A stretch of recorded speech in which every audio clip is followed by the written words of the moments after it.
ನಾಲ್ಕರ ಬಾಧ್ಯತೆಯ ನಿಯಮ ನೋಡ್ರಿ, ನಾಲ್ಕರ ಕೊಟ್ಟಿರ್ತಕ್ಕಂಥ ಒಂದು ಯಾವುದೇ ಸಂಖ್ಯೆ ನಾಲ್ಕರಿಂದ ಹೋಗ್ತತಿ ಇಲ್ಲ ತಿಳ್ಕೊಬೇಕಾದ್ರ ನಾವೇನಪ್ಪ ಅಂತಂದ್ರ ಕೊಟ್ಟಿರ್ತಕ್ಕಂಥ ಸಂಖ್ಯೆಯ ಕೊನೆಯಲ್ಲಿ ಬಿಡಿ ಮತ್ತು 10 ಸ್ಥಾನದಲ್ಲಿ 2 0 ಬಂದ್ರ ಅಥವಾ ಬಿಡಿ ಮತ್ತು 10ರ ಸ್ಥಾನದಲ್ಲಿ ಬರ್ತಕ್ಕಂಥ ಸಂಖ್ಯೆಗಳು 4ರಿಂದ ಹೋದ್ರ ಆ ಸಂಖ್ಯೆ 4ರಿಂದ ಹೋಗ್ತತಿ.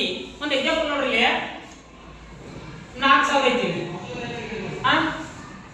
4000 ಐತ್ಯಾ ನೋಡ್ರಿ, ಬಿಡಿ ಸ್ಥಾನದಲ್ಲಿ 2 0 ಬಂದವ, ಇದು ಬೇಡ ಬೇರೆ ಬರ್ಕೊಂಡು 2600 ಬರ್ಕೊಂಡ್ರಿ.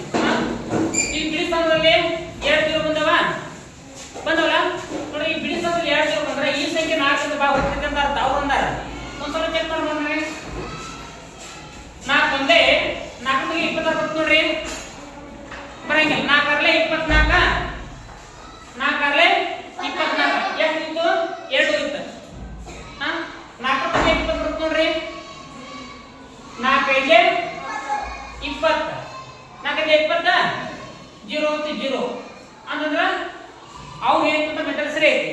ಇನ್ನೊಂದು ಹೇಳೋಣ, ಕೊನೆಯಲ್ಲಿ 2 0 ಬಂದ್ರೆ 4ರಿಂದ ಹೋತಾ ಸರಿ. ಇನ್ನ ಕೊನೆಯಲ್ಲಿ ಬಿಡಿ ಮತ್ತು 10ರ ಸ್ಥಾನದಲ್ಲಿರುವ ಸಂಖ್ಯೆ 4ರಿಂದ ಹೋದ್ರ ಆ ಸಂಖ್ಯೆ ಸಂಪೂರ್ಣವಾಗಿ ಭಾಗವಹಿಸಿದಾರ. ಯಾವ ಒಂದು ಸಂಖ್ಯೆ ಕೊಡ್ಕೊಂಡು ನಾವು ಕೊನೆಯಲ್ಲಿ ಬರ್ತಕ್ಕಂಥ ಬಿಡಿ ಮತ್ತು 10ರ ಸ್ಥಾನದಲ್ಲಿ ಬರ್ತಕ್ಕಂಥ ಸಂಖ್ಯೆ 4ರಿಂದ ಹೋಗುವಂತ ಒಂದು ಸಂಖ್ಯೆ ಯಾವ ನೋಡಿ, 5624 ನಾವು ಬರ್ಬೋದು. ಕೊನೆಯಲ್ಲಿ ಇರ್ತಕ್ಕಂಥ ಸಂಖ್ಯೆ 24 ಐತೆ. 24 4ರಿಂದ ಹೋಗಿ ನೋಡ್ರಿ, 4 ಅರ್ಲೆ 24 ನೋಡಿ, ಒಂದ್ಸಲ ನೋಡ್ರಿ, 4 ಒಂದ್ರೆ 4, 4 ಒಂದ್ರೆ 4, ಒಂದು ಇತ್ತಾ 4 ಎಷ್ಟೇ 16, 4 4 16, 4 ಬಗ್ಗೆ ಯಾರು ಬರುತ್ತೆ ಬರಂಗಿಲ್ಲ. ಒಂದು 0 ಕೊಡ್ರಿ, 0 ಕೊಡ್ರಿ, 4 ಅರ್ಲೆ 24 ಹೋದ್ಲ.